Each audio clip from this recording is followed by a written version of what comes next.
We're gonna spread happiness. We're gonna spread freedom. Obama's gonna change it. Obama's gonna lead 'em. We're gonna change it and rearrange it. We're gonna change the world.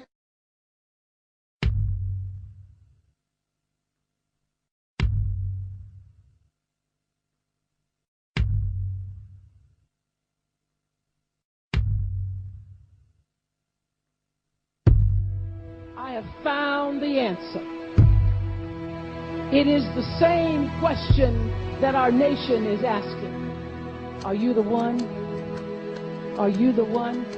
I'm here to tell you, Iowa, he is the one.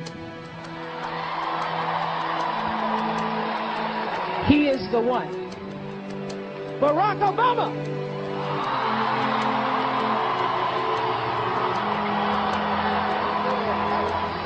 It has become easy to forget this truth. If we're honest with each other, we know that sometimes, on both sides of the Atlantic, we have drifted apart and forgotten our shared destiny. There have been differences between America and Europe. No doubt there will be differences in the future. But the burdens of global citizenship continue to bind us together. A change of leadership in Washington will not lift this burden. In this new century, Americans and Europeans alike will be required to do more, not less. Partnership and cooperation among nations is not a choice. It is the only way, the one way, to protect our common security and advance our common humanity.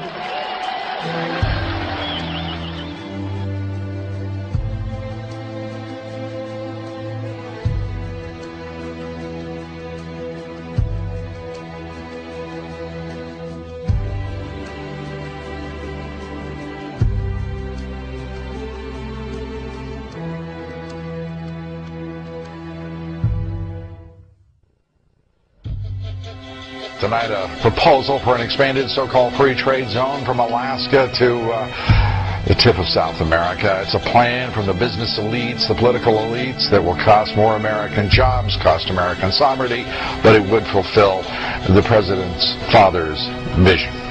We have before us the opportunity to forge for ourselves and for future generations a new world order. As Iraq veterans against the war, we are resisting an occupation we once risked our lives for. We swore to support and defend the Constitution of the United States of America, but we found out the hard way that the greatest enemies of the Constitution are not to be found in the sands of some far-off land, but rather right here at home. We are inspiring a generation of young Americans to find a better way to serve their country than dying for empire. And by supporting those who are actively resisting, we inspire further resistance and ensure that soldiers still have the right, as is their duty, to disobey illegal orders. You guys know the lies, and I bled for these lies. I watched my brothers die for these lies. So how many Obama supporters are there here? Obama for change, right? Obama to end the war, right? Well, I have some bad news about Obama too. The anti-war candidate, right? He wants to keep 40,000 troops in Iraq indefinitely. He wants to continue the occupation, interfere with Iraqi sovereignty.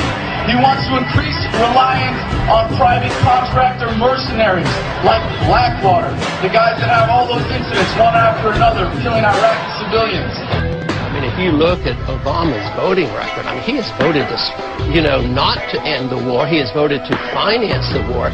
But he is every bit as much of an intervention. He wants to send more troops in Afghanistan. He wants to broaden the military. So I think it's a fraud what he's talking about. President Bush has talked about our staging in Iraq for 50 years. Maybe 100. I can find more. Some people, like the senator, he thinks we should be there for 100 years if necessary. How can he commit the young people of this world 5 more generations to be in Iraq if it's necessary? I say it's time to come home. Senator McCain, I believe U.S.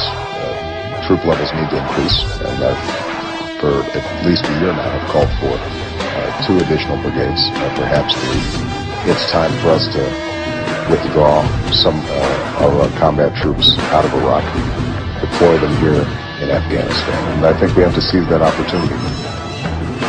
I believe this has to be our central focus, the central front on our battle against terrorism. I've said that we need to increase the size of our military, which politically, if it got to the floor, probably would pass. But there, as you know, a whole bunch of folks on the left who think that that is a waste of money. I think it's important. So look out. Believe me, that war is not over. I condemn Russian aggression. Today I reiterate my demand that Russia abide by the ceasefire. Russia must know that its actions will have consequences.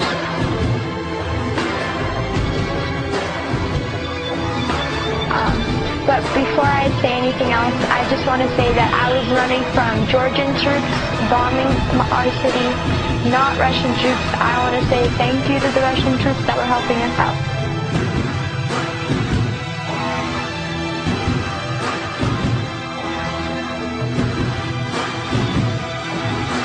When we are successful, and we will be, we have a real chance at this new world order. It's about the idea of freedom. It's about the future of the whole region. It's about the future of Europe and a new world order. And are we at one of those moments in history in which there is the necessity for a new world order? There's a need for a new world order. So I think we can say that the Constitution reflected an enormous blind spot in this culture that carries on until this day, and that the framers had that same blind spot. It is an imperfect document, and I think it is a document that reflects some deep flaws.